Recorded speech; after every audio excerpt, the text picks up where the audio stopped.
दोस्तों स्वागत है आपका हमारे चैनल लर्न विथ मी पे। तो आज हम सीखने जा रहे हैं HTML के दूसरे अध्याय पे। तो उसके अंदर हम लोग क्या क्या सीखेंगे वो बताते हैं पहले। तो HTML हेडिंग्स होगा, सेकंड HTML पैराग्राफ्स होगा, थर्ड HTML लिंक्स होगा, फोर्थ HTML इमेजेस होगा, फिफ्थ HTML एट्रीब्यूट्स होगा। तो HTML एट्रीब्यूट्स के अंदर चार चीज़ें हम लोग सीखेंगे अभी के लिए, जैसे कि द href एट्रीब्यूट होगा, द src एट्रीब्यूट होगा, the width and height attributes होंगे और द alt एट्रीब्यूट्स होंगे।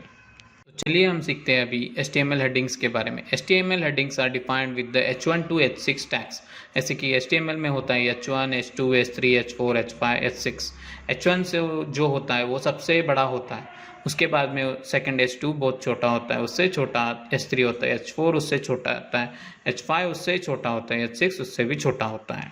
क्या होता है, बहुत इंपॉर्टेंट हेडिंग होता है, जैसे कि the least important heading defines the least important heading करके बोलते हैं हम लोग। जैसे कि इंपॉर्टेंट बहुत होता है, अगर हम लोग वेब पेज बना रहे हैं तो हमें H1 टैग डालना बहुत ज़रूरी है, तो उससे क्या होता है हमारे रैंकिंग भी ऊपर आते हैं, जैसे कि मैंडेटरी है वो एज़ पर गूगल के हिसाब से। अभी हम देखते हैं इसका एग्जांपल। जैसे कि H1 को हम लोग ओपन करते हैं, फिर बाद में दिस इज़ अ हेडिंग करके लिखते हैं, फिर बाद में हम लोग H1 को क्लोज करते हैं। फिर वैसे ही हम लोग H2 के लिए भी सेम यूज़ करते हैं, जैसे कि H2 लिखते हैं, दिस इज़ अ हेडिंग 2 करके लिखते हैं और बाद में क्लोजिंग करते हैं H2 को।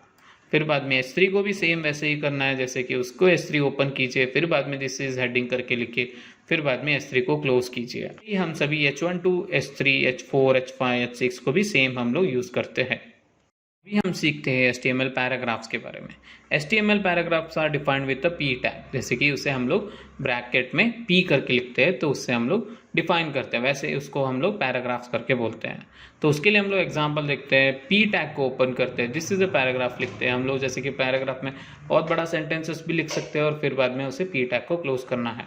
तो वैसे ही हम लोग और एक एग्जांपल देखते हैं, उसके नीचे हम लोग और एक P टैग ओपन करते हैं, दिस इज अनदर पैराग्राफ करके लिख के हम लोग पैराग्राफ को क्लोज करते हैं। हम बात करते हैं HTML लिंक्स के बारे में। HTML links are defined with the tag, जैसे कि एक टैग्स है जिससे हम लोग HTML लिंक्स को कॉल करते हैं। उसके लिए हम लोग एग्जांपल देखते हैं, जैसे कि A टैग को ओपन करते हैं। A टैग में हम लोग क्या लिखते हैं, href करके जो भी लिंक हमें चाहिए वो लिंक को हम लोग डाल देते हैं। जैसे कि एक वेबसाइट देखिए www.google.com करके हम लोग उसे यूज़ करेंगे, तो उस लिंक को हम लोग वहाँ पर डाल सकते हैं। फिर बाद में उसके बाद में हम लोग ओपनिंग A टैग को क्लोज करते हैं, इसके अंदर फिर बाद में हम लोग एक कंटेंट लिखते हैं, जैसे कि दिस इज अ लिंक करके बोल के। तो उसके अंदर हम लोग क्या करते हैं, वो उसे लिख के उसके ऊपर जो भी हम लोग अभी कर्सर रखेंगे, तो वो कर्सर पे जब भी हम लोग क्लिक करेंगे तो वो जाएगा द google.com पे।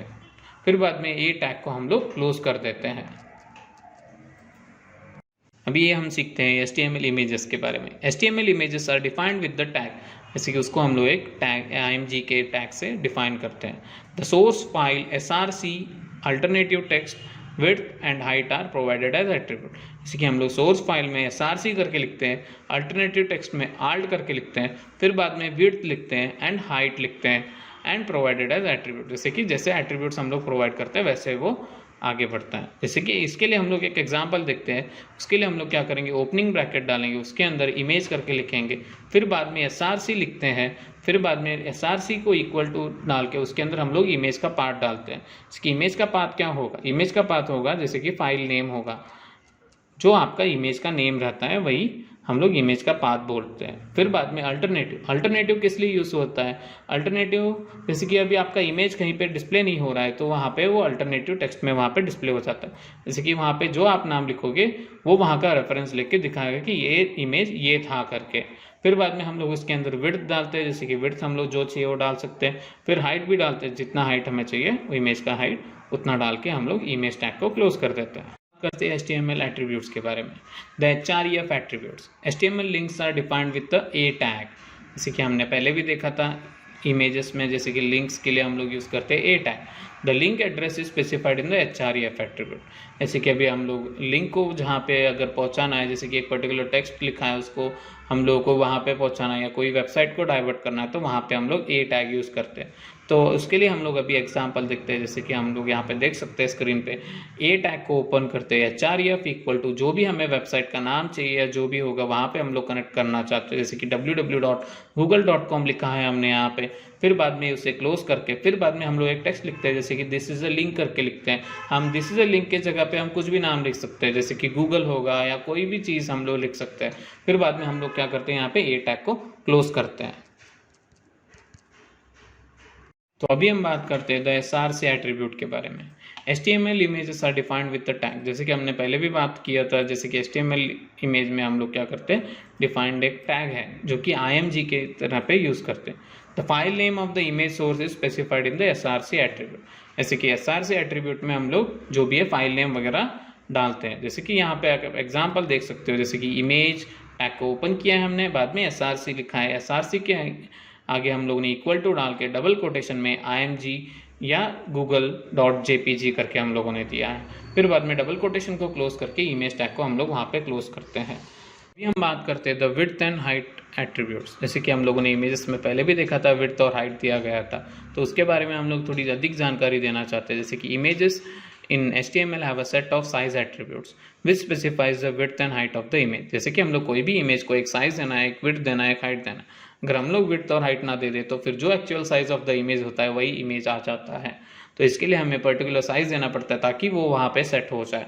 तो उसके लिए हम लोग एग्जाम्पल देखते हैं यहाँ पे, जैसे कि इमेज बाद में हम लोग लिखते हैं SRC इक्वल टू इमेज जो भी है google.jpg हम लोग देंगे यहाँ पे नाम जो हमारे पीसी में अवेलेबल हो, तो उसे हम लोग देख के बाद में विड्थ देते हैं, जैसे कि हम लोगों ने 500 दिया है यहाँ पे, और हाइट भी हम लोग जो भी है देते हैं यहाँ पे 600। तो वैसे हम लोग यहाँ पे हाइट एंड विड्थ डिक्लेयर कर सकते हैं।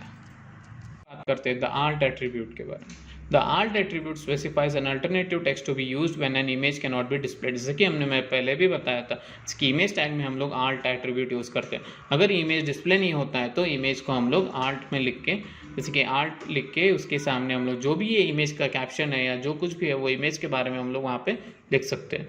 The value of the attribute can be read by screen readers this way someone, जैसे कि जैसे हम लोग जो कुछ भी लिखते हैं वहाँ पे वो दिखाई देता है। अगर इमेज आपका नहीं दिखाई दे रहा है तो ही दिखेगा वो। जैसे कि यहाँ पे और एक हम लोग बात बताते हैं, जैसे कि listening to a web page example a blind person can hear the element, जैसे कि अभी कभी कभार हमारे दोस्तों जिन लोगों को आंखों को दिखाई नहीं देता है तो उसके लिए हम लोग आल्ट टैग का यूज़ कर सकते हैं।